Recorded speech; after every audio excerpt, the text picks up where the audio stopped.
ప్రాథమిక హక్కులు తెలుసా మీకు? Fundamental rights, fundamental duties.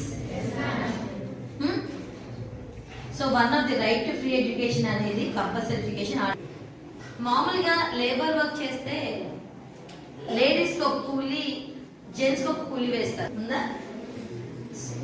కానీ దానికి కూడా ఒక ఆర్టికల్ ఉంది. ఏంటంటే ఆ ఆర్టికల్ 39D.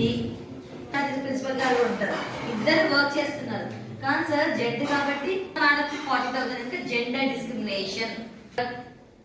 ఎనీవన్ ఒక ఎగ్జాంపుల్ చెప్తాను. ఫండమెంటల్ రైట్స్ ఎంజాయ్ చేసే అధికారం ఉంది. At the same time right based on duty. అవునా? మీ ఇంట్లో నువ్వు పాటలు వినొచ్చు, నీ ఇష్టం వచ్చింది చెయ్యొచ్చు, కానీ it should not cause any convenience.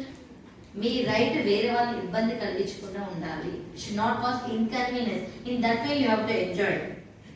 సరే సార్, ఇక్కడ లేడీస్కి రిజర్వేషన్, అబ్బాయికి వెళ్ళొచ్చు, స్వాతంత్రంగా ఎంజాయ్ చేయొచ్చు, ఒకరు ఇబ్బంది పెట్టకుండా.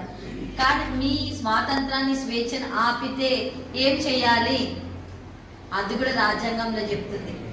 మన ఫండమెంటల్ రైట్స్ ని ఎవరైనా ఇన్ఫ్రింజ్ చేసినా, ఇబ్బంది పెట్టినా దాన్ని ప్రాపర్గా ఎన్ఫోర్స్మెంట్ ఆర్టికల్ 226 మన రాజ్యాంగంలో ఉంది. హైకోర్టు ఇన్వోక్ చేయాలి. మన బాధ కలిగితే మన పేరెంట్స్ చెప్పుకుంటామా?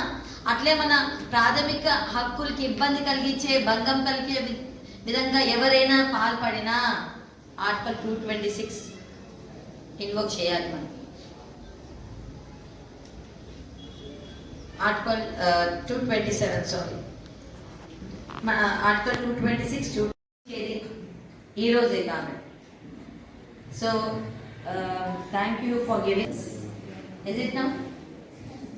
సో ఇది వీడియో తీయమని చెప్పాను. సారీ, ఇది వీడియో తీయకండి.